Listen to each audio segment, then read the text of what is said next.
wonderful to be here. Coming to karma, you were talking about sutra. Well, as you know, Yoga Sutras and various other sutras, the word sutra literally means a thread, which is related to stitch and suture, of course. So when you give a thread, like you can wear a garland, nobody wears a garland for its thread, but without a thread, there is no garland. Once you have the thread, you can add flowers to it, you can add mud beads to it, you can add pearls to it, you can add diamonds to it. It depends on your experience of life. So, but the sutra cannot change because without the thread, there is no mala or there is no garland. So, this is… it is a multi-layered book in such a way that each person, when they read it, it will relate to them as it's relevant to them. But as they evolve in their life, if they read it today and read it after 5 years, it'll be a different book. If they read it after 20 years, it'll be a completely different book. So, we took a certain amount of…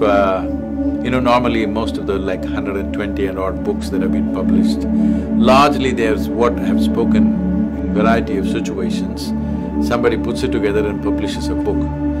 This is among the first few books. The first one was in engineering and this one, and there's a book on death, which we released only in India. These are 3 books where I actually sat down and worked on it. Otherwise, they're just compilations of talks. So in that sense, I wanted to create a multi-layered book so that it'll be relevant through your life. You can read it many times. Every time you read it, it'll be like a new book.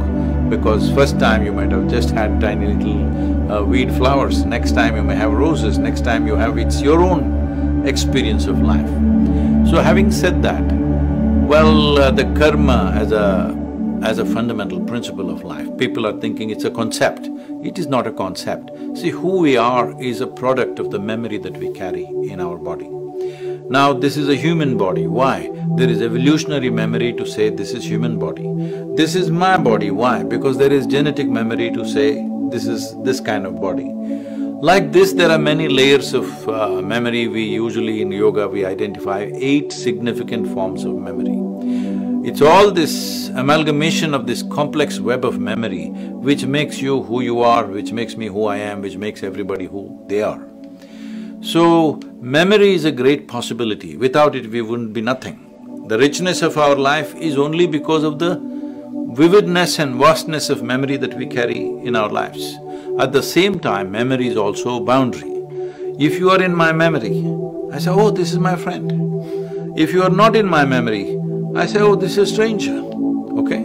So memory is a great possibility. At the same time, memory is also a boundary that you set. So this memory bank which is in complex varieties, which all of it may not be something that you can pull out and articulate or remember, but it is playing a role in the very way you sit, the very way you stand, your genetic memory is playing its role. If you see somebody walking half a mile away, if you know the person, just the way they're moving their hand, out of the 7 billion people, you can recognize, this is my friend, all right? Because there is a unique way his body moves, because of the kind of amalgamation of memory that he has within himself, he or she has. So based on this memory or this karma as we call it, karma means accumulated memory of variety of kinds. It goes far beyond one's logical understanding of life. But at least from the point of our understanding, from the moment you are born to this moment, everything that you have done in terms of action, thought, emotion and energetic fluctuations, all of that is remembered within this. All that is determining the characteristic of who you are. Now this memory, if it works like a platform or a stage for you to stand upon and do your dance of the day, it's fine. But for most people, because there is not enough surface tension on their karmic body, now when they put their foot there, it sinks in. So past lives now. People are suffering what happened 10 years ago. And because this happens, this memory projects itself as imagination and they're able to suffer what may happen day after tomorrow already.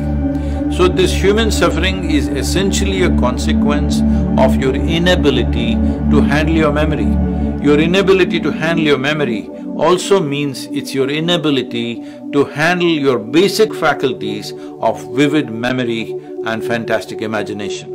Once you don't have these two things, once you start suffering this, you will start reducing it in some way. Knowingly or unknowingly, you start pushing it down. If these two things go away, you're not even human.